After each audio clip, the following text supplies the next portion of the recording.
18 minutes past 9. There's been a change in the fate of the world's most famous spy. Bond. James Bond. Whoa. It's so smooth, isn't it? So smooth.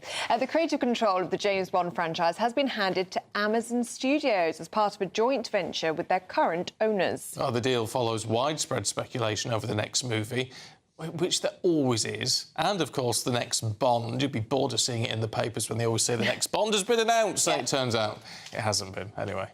Well, it's also sparked widespread discussion about whether the franchise could see a bold rethink of Bond as we know it. Well, one man who knows about all things 007 is the host of the Really 007 podcast, Matthew Pickup. Good to see you this morning. What do you make of the Broccolis handing this over? Is it going to change Bond fundamentally? Well, it was a bit of a shock yesterday. We know that there've been problems between particularly Barbara Broccoli and Amazon before, so we knew that something had to give. We just weren't expecting it yesterday. So going forward, I think it will change in terms of how Bond is marketed, perhaps an increased amount of content, but it might also mean that a film comes sooner than it would have done otherwise. Are you worried that it's going to be Americanised? I have some trepidation in that regard, but I'm trying to stay positive and hopeful and think that, you know, the way that people watch things, films, TV series has changed. And so if Bond wants to stay relevant, then it's got to move with the times. It has. I mean, the whole Americanisation thing, I just sort of think they can't do it because that's its whole unique selling point, isn't it? And if you make it like everything else, well, you're not going to get the same audiences. Yeah, absolutely. He needs to remain, you know, a British hero, the hero that Ian Fleming wrote in his books, the hero that's been on the screens for over 60 years and has made him popular. And if you start to strip away various aspects of his character and his identity, his nationality or whatever, then it just won't work the same. And you know, audiences aren't fools. They're not going to take to things that they don't recognise, and they want to see those things in their hero, James Bond.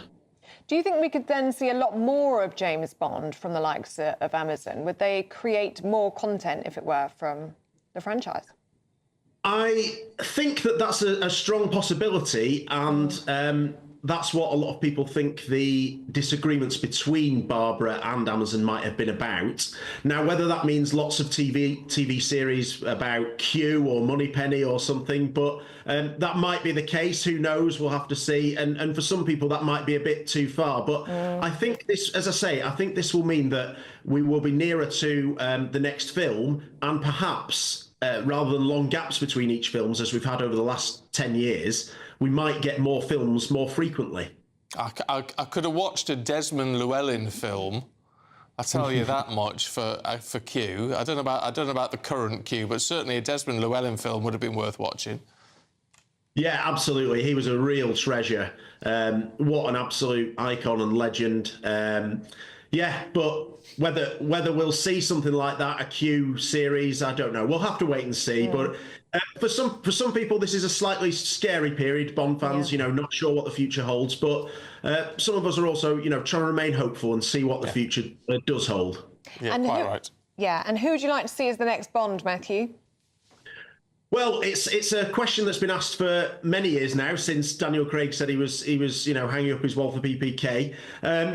I think someone like Henry Cavill is now back in the picture, because I think they had been saying they wanted someone younger, and Henry Cavill, I think, has turned 40.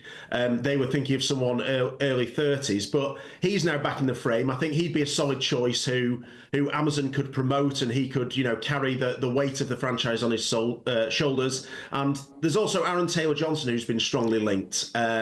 So we'll have to see if someone like that gets the gig, or whether it's an unknown, which would be a bigger risk for Amazon. Yeah, it would be. Oh, Henry Cavill would be great. Matthew, great to see you. Thank you very much indeed. Thank you. No, Idris Elba would be the right choice. He's too old now, that's what they're saying. Do you think? I don't know. Time is gone. Anyway, a queer